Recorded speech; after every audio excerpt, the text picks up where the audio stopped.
Welcome to All Things Policy, a daily podcast supported by Pragati, a flagship media initiative of the Takshashila Institution.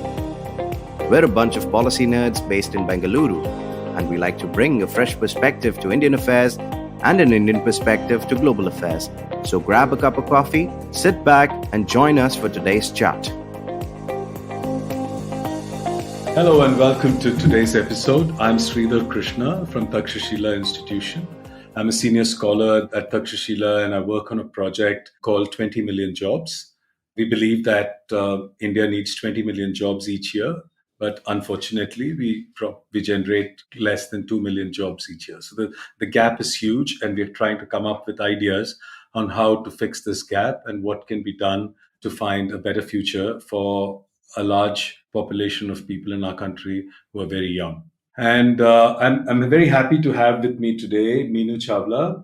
Minu is a student of the current cohort of our flagship GCPP program, which is a graduate certificate in public policy at Takshashila. And she's been doing a project on something which is quite close to my heart, which is around manufacturing and why India seems to have missed the bus on manufacturing jobs. And so I'm going to talk to Minu about this. Minu also represents the second generation of a manufacturing business in Bangalore. And she has moved back from Dubai. The last place was Dubai, yeah. But several places Dubai. before that. And she's moved back to India a couple of years ago to join the family business and work at that. She's also a tourism development consultant. And she's got multiple interests. So it's always wonderful to talk to people with many interests. And so welcome on the show, Minu. Thank you for having me here, Sridhar. It's wonderful. So let's talk about manufacturing and let's get right down to it, right? So when you look at the working age, India's population is close to 1.4 billion. And the working age population in India is about 870 million people. We have a very low labor force participation rate, which means that around 450 million people are in the labor force. And when we talk about the labor force, we mean not people who are all at work, but these are people who are either at work or looking for jobs. So a large percentage of our population does not even try to look for a job. And that is basically because people are despondent and they don't think that even if they try for a job, they're going to get one. When you drill this number down a little bit further, when you go down from this 450, 460 million people, and you find that only 10% of them are in formal employment, either permanent or temporary. If you look at the permanent employment amongst this is just some 36 million people. So for a country with 1.4 billion population, we only have about 40 million people who have permanent jobs in the formal sector and have benefits which are reasonably decent and have wages which are acceptable and have a decent lifestyle, right? So I think that's a very small percentage of our population, and that explains a lot of our poverty in our country, correct? Many countries moved from the agricultural economy to manufacturing and then on to services. India, for a large number of years, has had a very small percentage of our working population in the manufacturing sector. This includes formal and informal sector, etc. I don't think it's more than 15 to 18% for a long time. And that's remained stagnant and it's not really grown. Why do you think that's the case, Minu? And what does your research tell you about why is India not such a great manufacturing powerhouse? Why aren't we big at manufacturing? I think this is something that stunned me as well when I started looking into this. Of course, the traditional development trajectory of most advanced economies, and not just development trajectory, but also the movement of labor has been from agriculture to manufacturing to services. And when you start looking at the numbers, it appears that India has leapfrogged. And though leapfrogging has this positive connotation, but it's not necessarily the case with India. So when we were looking at numbers, let's say in 1999, 60% of India's workforce was employed in agriculture. It's come down to 44% now. In services, it was 28% and it's gone up to 44%. It's manufacturing where it's gone from 11, 12% and it's stayed to about 12, 13%. So it's clearly stagnated. So what we see is, the labor force has jumped from agriculture to services, just forgetting manufacturing on the way. And at the same time, we think back to early 90s when the economic reforms were introduced. The idea was at the time for manufacturing to absorb the labor surplus from agriculture. And that's clearly not happened. What have we missed here, really? And this is what we started looking into. This is what the project that we did at Takshashila was about. How do we revitalize the manufacturing sector in India? And, then the team and I started looking into productivity, also at the global level. And India's productivity compared to other countries of similar standing is actually quite low. The value added per hour in manufacturing in China is around $10, purchasing power parity adjusted. Brazil is $13. Indonesia is $25 to $26. India is only at about $5. So there's, not only are we not employing people enough, but the problem is also that we're not contributing enough to the GDP. So there's clearly something wrong with India's manufacturing sector. So when we dig deeper, we realize that India is really struggling to exploit economies of scale. And the root cause, at least for my team and I, is that of firm size. Data shows that 65% of India's manufacturing firms actually employ less than 10% employees. 85% employ less than 50 workers. These are numbers from 2005 to 2010, thereabouts. At the same time, going back to the point that I was raising earlier about productivity, we also see that the total factor productivity in India's manufacturing sector is twice as high in firms with 250 or more employees. And it's actually really pretty low when it comes to 10 employees or less. So this is where, if you start linking productivity, firm size, and then the larger macro picture, where we're also talking about employment numbers and the contribution to GDP, the problem sort of seems to appear is it lies with the firm size, and this is what we arrived at through this project. Yeah, so that's very interesting. I think the fact that if you look at India traditionally, we have believed that we need to encourage the small and medium-sized enterprises.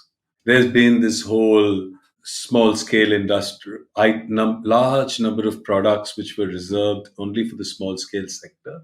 We used to have a big license raj which prevented firms which are large from becoming larger and to sort of get somewhere. But one was hoping, like you mentioned, with the 1991 reforms, that would just change and companies could then grow unfettered by all these laws and grow to a size which was globally competitive. Reliance was one of those firms of that era which really took advantage of that and just became really huge and sought to become the largest they set up like the plant at Jamnagar, which is among the largest in the world. So those kind of things are very rare in India. Most of our firms typically remain like small. I too, like you, have a family which has been involved in a manufacturing business, and I also know how it's been and how there were very few incentives to really make the firms much larger. It was much simpler to have smaller firms, each firm manufacturing one or two products, while you could have created a much larger and much more efficient enterprise if incentives were there to become large. And that's been something that's always bothered me.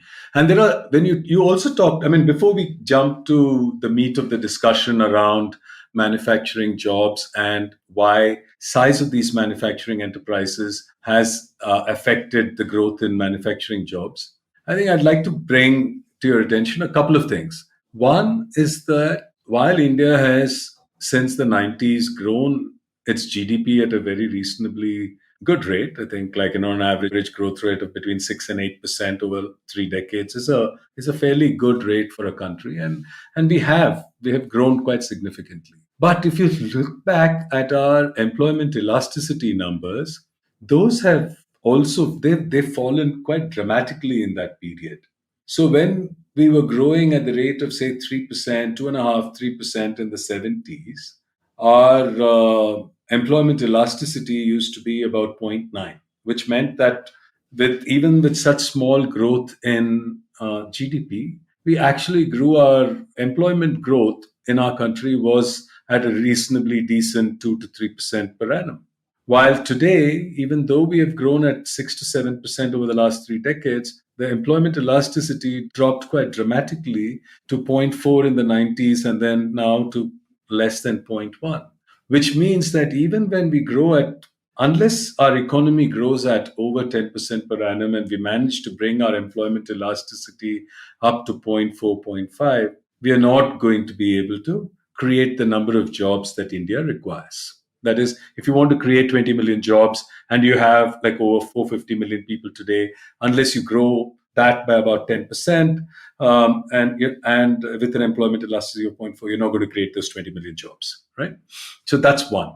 And in order for this to happen, there are typically 6 different types of labor transitions which happen, which is like farm to non-farm, rural to urban, school to work, vocational, self-employment to productive wage, unorganized to organized, and home to work, right? So these are the kind of transitions which typically labor transitions which happen, which allow countries to grow and progress.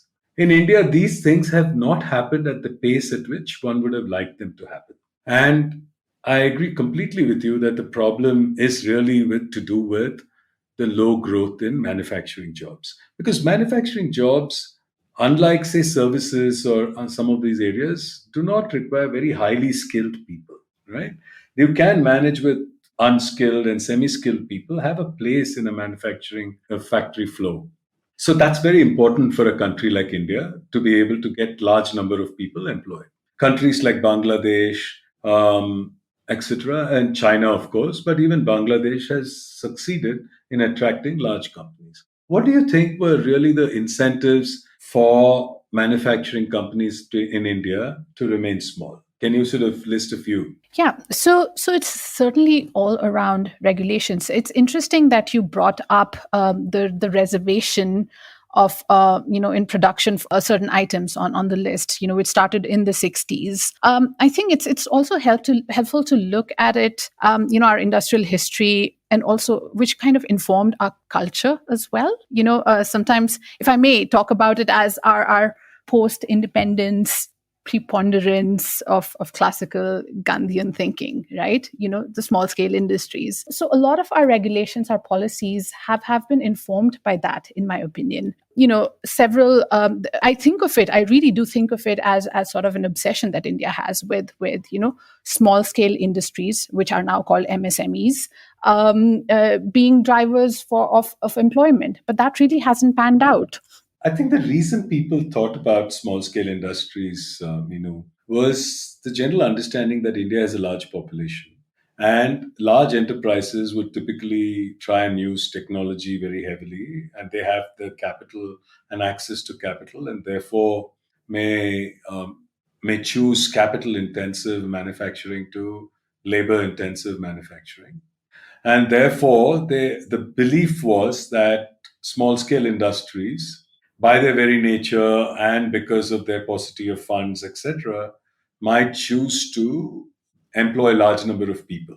But that didn't happen. And do you want to sort of tell all of us like why that was the case? Why did the small scale industry go out and have? I mean, in a country like India, just think about it. We were capital scarce and surplus in labor, and yet we seem to have not created the number of jobs that are required. Why do you think that happened? You almost mentioned it. It is actually the labor laws, the labor regulations, amongst many factors, of course. But I think this is quite critical. We are currently incentivized to keep our firms small. So if we look at, where, let's say, a firm, when the social security benefits that the firm has to pay to its employees, when does that kick in? It's when you have 10 or 20 or more employees, not under 10 or 20 employees, actually, depending on whether the firm has electricity or not. So it's, firms are incentivized to remain small, to keep under 20 employees, something as basic as that. You and I both come from manufacturing backgrounds, and we both know that it's easier to set up more firms rather than, set up 10 or 12 firms rather than actually grow one firm. And this is extremely prevalent in India. So it's laws like this. Plus, there are gazillion laws. So the compliance burden, of course, as soon as you start growing, the compliance burden increases. So people, entrepreneurs, find it easier to keep their firms small, and should they want to grow, add more firms to their portfolio rather than increase one big firm. Yeah, I think I want to dive deeper into that in a minute. But before we go forward, let's take a short break.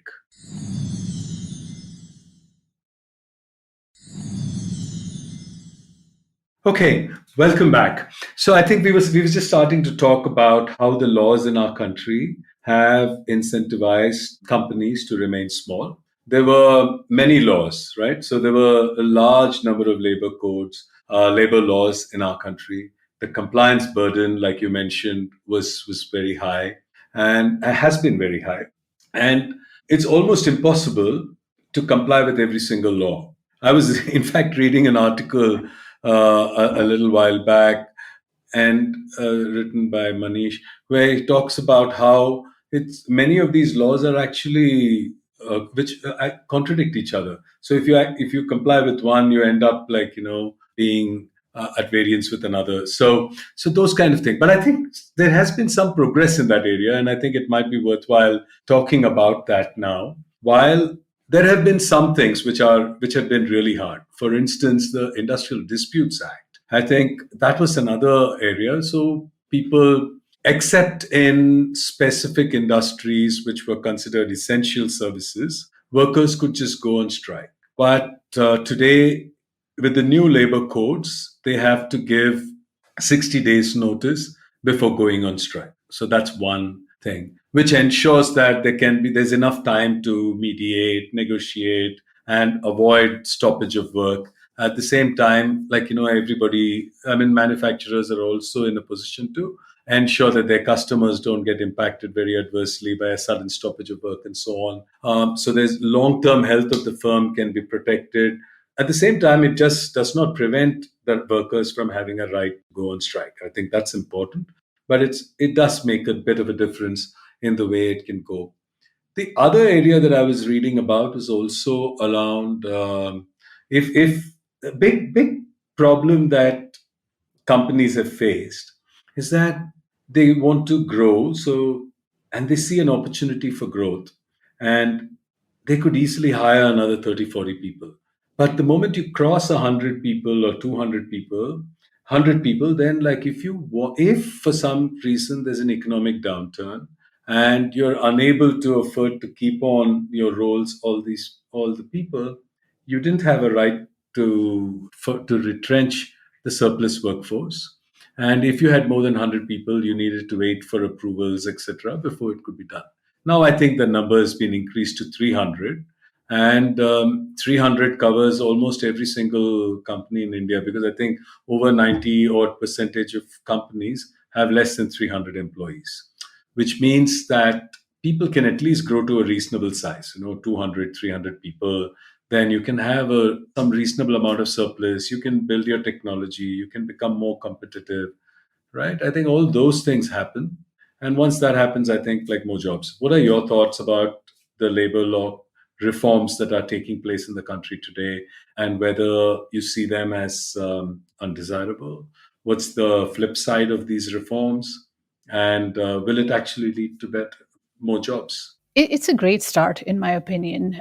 What has happened, as far as I understand, is mostly consolidation of certain laws. So we have more than 100 labor-related laws, and even more, and some more at the state level, because labor is a concurrent list item in India, so it belongs both with the union and the state lists. So about 29 of those 100 odd laws were consolidated into 4 codes. So there's a lot of ground that still needs to be covered. There are still several areas that remain open. For example, I was talking about social security benefits. These still are defined by size thresholds of firms, but one would want to know why, for example, a small firm of under 10 people not provide social security benefits, right? And these are the areas where we see heavy contractualization. These are the areas where small firms can easily fall within the unorganized sector, and this is the majority category, right? Small firms.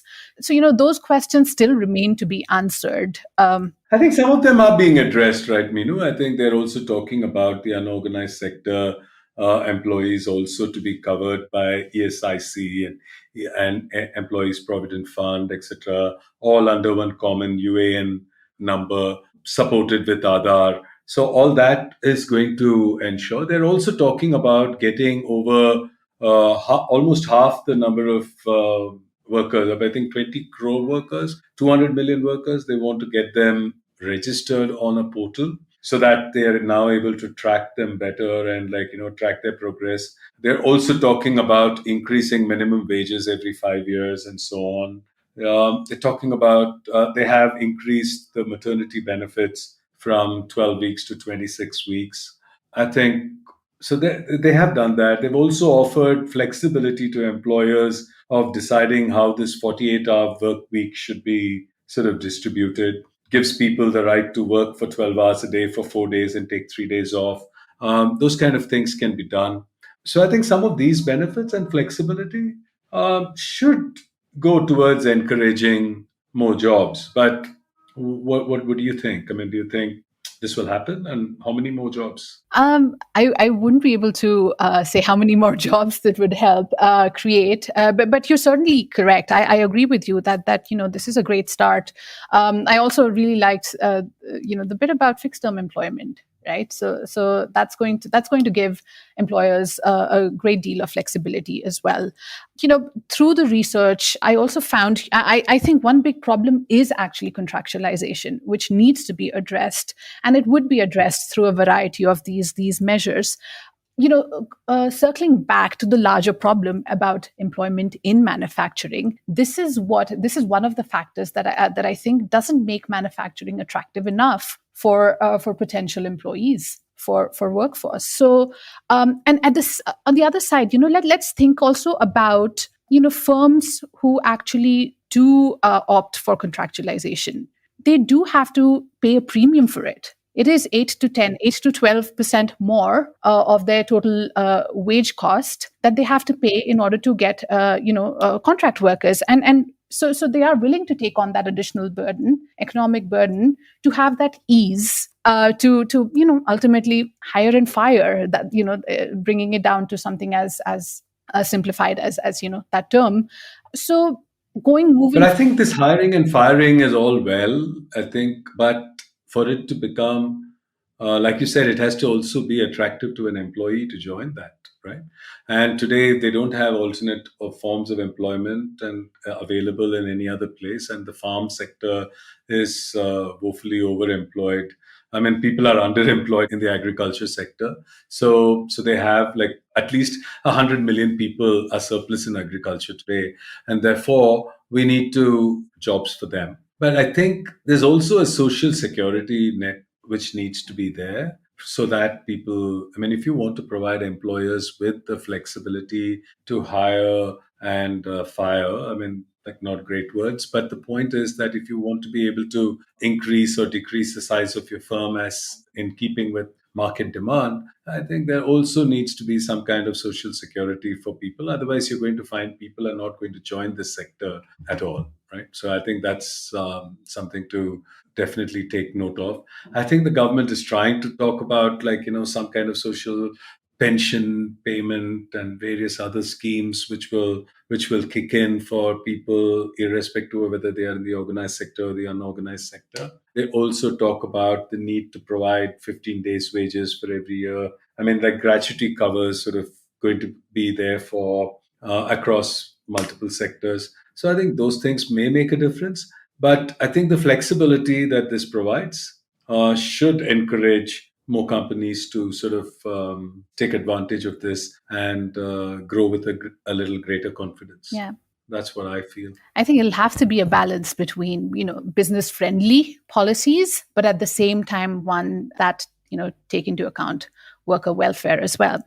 And I keep going back to, again, firm size and its direct linkage with productivity. So, if we actually are able to aid productivity, if we are able to help increase productivity through tweaking the firm size bit, which would, of course, translate into higher margins for our manufacturing companies, which will make them able to afford to pay better, to offer quality jobs. Then you're thinking about also training and skill development as well, but also social security benefits and higher pay. Manufacturing also pays less than, the current average. It's a small sample study that was done by Monster and IIMA, I think, but it did talk about how manufacturing pays 10% less than the international average. I think, yeah. And if you do improve, if worker productivity goes up on account of being in larger firms, then what would happen is that these large firms become more competitive, and because they become competitive, can actually grow even further, and more such firms, and there's more growth, and with more growth, you would have greater employment, right? So I think that's the way to sort of move forward in manufacturing. But it's very easy and tempting to believe that all the woes of our manufacturing sector has really to do only with the labor laws. And that is important to know that that's really not true. Because if you look at manufacturing jobs in India, they're there only in four states. Really, they're only in four states. They are Tamil Nadu, you have Maharashtra, you have Gujarat, and you have Haryana, yeah. Haryana. These are the four states in India which have manufacturing jobs of any reasonable size and scale. And the labor laws have impacted all states equally. And these four states somehow have managed to still create labor manufacturing jobs. If Rajasthan recently went on during the pandemic and then came on to say that lots of our people are unemployed, we need to create an environment in which more jobs can be created. So we're willing to put all those labor laws on hold and allow employers to come in and feel free to go out and hire more people, right? But the fact of the matter is, it didn't really make a big difference. So, Uttar Pradesh is also talking about making some of these laws go away. But so let's understand that, it's not just about the labor laws. There are many other aspects, many other factor conditions which determine whether a particular state can generate employment or not. And I think many of those factors need to be taken into account, including things like, do you have power? Do you have good quality power? Do you have roads and other infrastructure? Do you have railheads and access to railheads and transportation networks so that your supply chain can work in an unhindered fashion? Do you have good law and order in the state, which will allow people to feel comfortable to do that? Do you have good schools and colleges, etc., so that the children of employees can go there?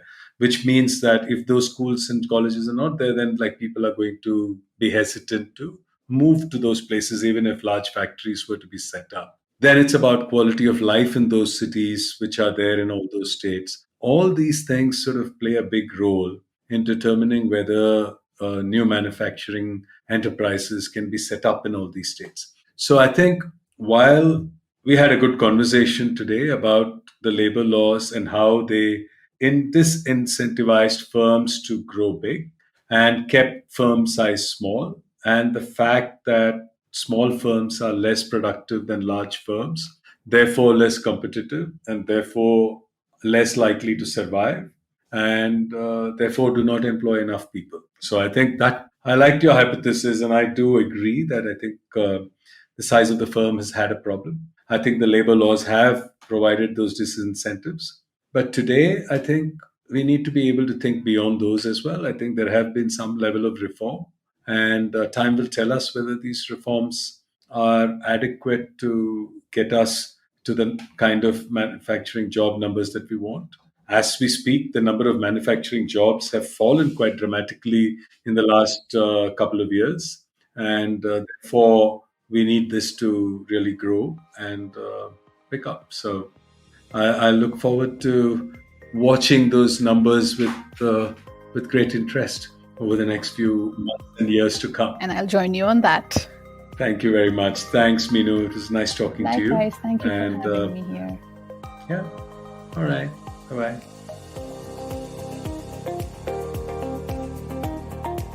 If you liked our show, don't forget to check out other interesting podcasts on the IVM network. You can tune into them on the IVM Podcast app, ivmpodcast.com, or wherever you listen to your podcasts. You can also follow IVM on social media. The handle is @IVM Podcasts on Twitter, Facebook, and Instagram. And hey, if you'd like to dive into Takshashila's research on technology, strategy, and economic affairs, check us out at our Twitter handle @TakshashilaINST or our website takshashila.org.in.